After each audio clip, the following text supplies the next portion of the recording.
Okay, I've got Daniel up on the roof with me, and this is something that's pretty interesting. A spot we don't see every day for bees is inside of, can't even see it right now, inside of this. You got your light? There you go. Let's shine in there. There they are. And this isn't even, is this an exhaust? What is this? We're gonna have to bring it up here. I wonder. I see a hole on the right side down there. You see them? Mm-hmm. That's pretty cool. So are they only in this part? Because there's also a hole on the left. You see the hole Okay. on the left? No, let me look. I wonder if it connects to that over there. You see that hole over there?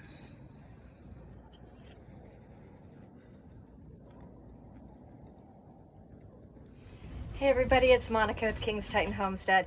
What you just seen there and what you're about to see is what was thought to have been a Africanized honeybee hybrid hive inside of a vent hole.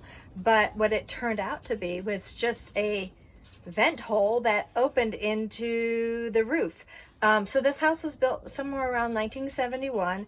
And when we looked inside of it, after we removed most all of the comb, we could see that there was a vent that kind of like came up and then opened up into the rafters.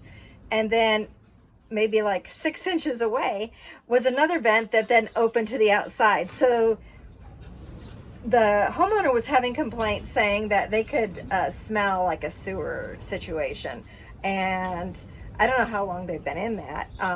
But the sewer situation was starting. And so the plumbers had come out, we're looking at all the vent clean outs and things like that, and they said, you got honeybees in one of them. And so I was called in, and what we ended up doing was basically just sawzawing that vent open so that I could reach in and pull out the comb and then cause the bees to, I used a technique that would cause the bees to abscond. So with all the comb gone, and then I just basically said, hey bees, time for you to come out too. And then we gently sucked them up with our custom made bee vac.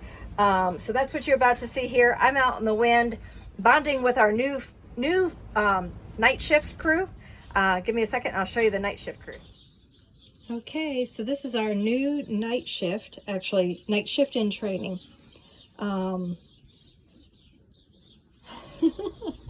These are 2 little boys, and then there's a little girl, and they are German Shepherd, Shiloh Shepherd, King Shepherd crosses. So pretty much just shepherds. They are shepherds. They're exhausted right now, but because we walked the property, getting them acclimated to the property line, that for them to be able to go and check things out. And yeah, they just said, okay, we're tired now, we think we're gonna take a little puppy snooze. It's gonna take a while for them to be completely acclimated to the family. We have 2 very large mastiffs. Both of them are alpha females, and so the idea is to very slowly acclimate them to each other by giving them different scents and walking the puppies around the property. The mastiff, and then the puppies will stay in the kennel, and then the mastiffs will be out to get the scent of the puppies, and then we just kind of do like a rotation so that they can always smell each other. I did walk the mastiffs past the kennel on leashes, and yeah, that was pretty like traumatizing for the mastiffs, because the puppies just started barking at them. I mean, I was like, yeah, they're doing their job, they're barking, they're like, get off our property. And my two baby girls, my 2 main dogs are like, Mom, let them loose, we'll kill them. And I'm like, oh, so this is gonna be a little bit time consuming, but we really do need this, need more dogs to guard the land. So yeah, I'm really excited. For those that don't know, the King Shepherd is actually a cross.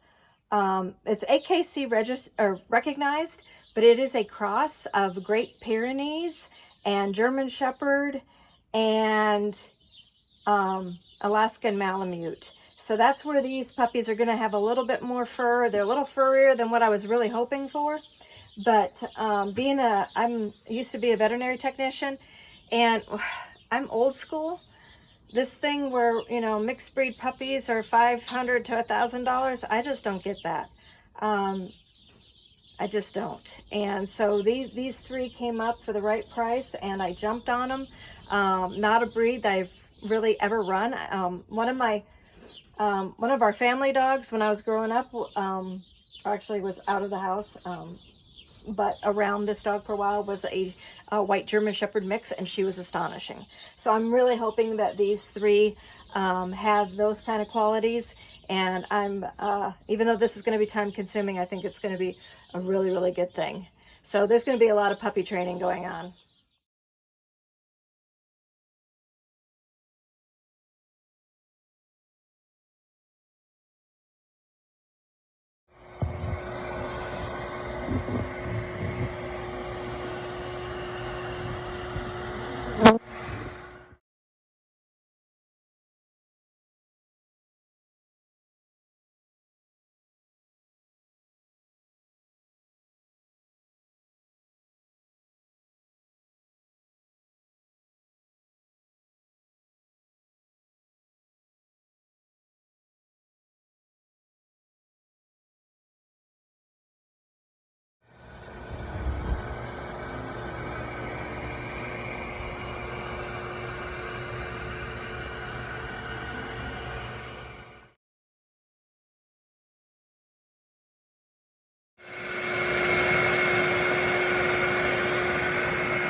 Okay, there's a huge cluster of bees.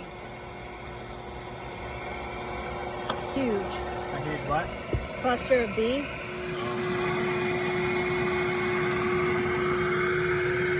The mass exodus.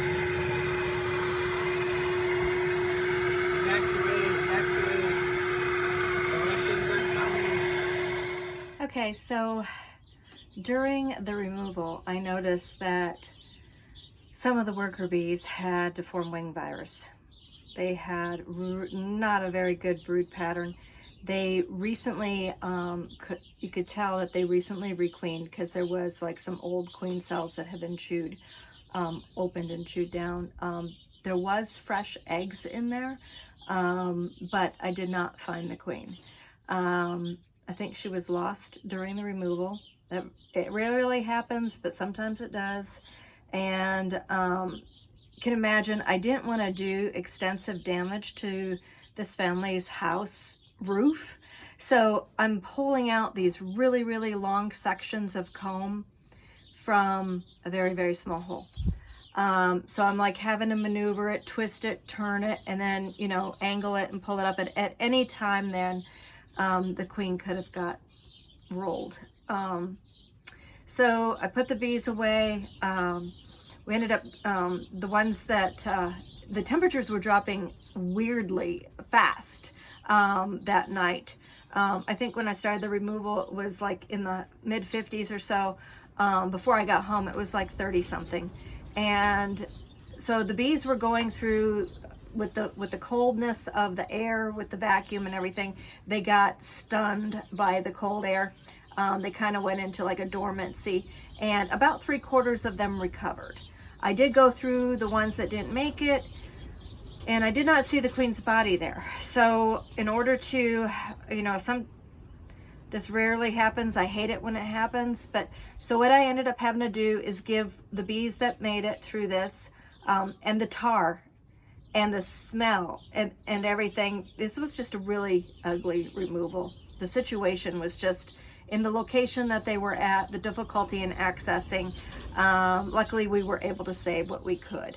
And I didn't save any of the brood. It was black. It had mites. It just wasn't a healthy hive. They were starving. So with that said, the bees that did make it through the removal and were able to recuperate have been introduced to one of my weak hives that did have a queen from another removal. So the hive is saved. Where the queen is, I don't know. I really don't. I did go back, went all the way back and got up on the roof to verify that she didn't accidentally get left behind. Can't leave the queen behind. Got it.